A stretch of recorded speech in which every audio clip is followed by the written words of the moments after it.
আসসালামু আলাইকুম। ওয়ালাইকুম সালাম। কে বলছো তুমি? আমি সাথী বলছি ভাইয়া। সাথী বলতেছো? কোন জায়গার তুমি সাথী? চাঁদপুর। চাঁদপুরের সাথী। জি। কেমন আছো আপু তুমি? আছে ভাই, কোনো রকম ভালো নাই। কোনো রকম ভালো নাই? কেন ভালো নাই কেন? ভালো নাই বলতে যে কষ্ট চলতেছে। বয়স কত আপু তোমার? বয়স 18। 18। তুমি যেই ছবিটা আমারে তুমি পাঠাইছো এই ছবিটা কি তোমার? হ্যাঁ, এটা আমার। লেখাপড়া কি তুমি করছো? 7 পর্যন্ত পড়ছি ভাই। মাশাআল্লাহ, যাক, চেহারাও তো সুন্দর চেহারা। মা বাবা? মা আছে, বাবা নাই, মাও অসুস্থ। তো প্রতিবেদনে আগে আর কখনো কি তুমি তুমি আসছিলা নাকি আজকেই আসলা? প্রতিবেদনে কি জন্য আসতো ভাই? আমার তো আগের দিন ভালোই গেছে।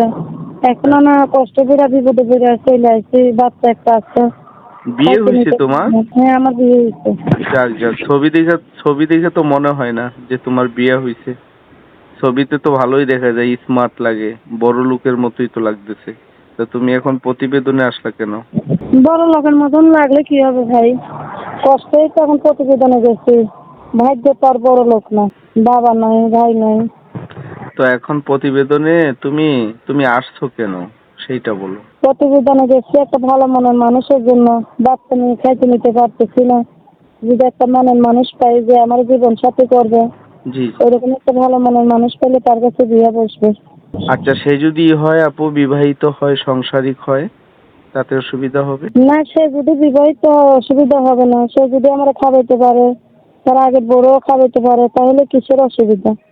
আচ্ছা আপু, দেশ বিদেশ থেকে তোমার এই চেহারাটা দেখে কথাবার্তা শুনে কেউ যদি কথা বলতে যদি ওরা চায়, তোমার কি কোনো মোবাইল নাম্বার আছে? হ্যাঁ ভাই, আছে, যে আপনারা দিচ্ছি এটাই। যেই নাম্বারটা দিয়ে তুমি আমার সাথে কথা বলছো এই নাম্বারটাই তো তোমার?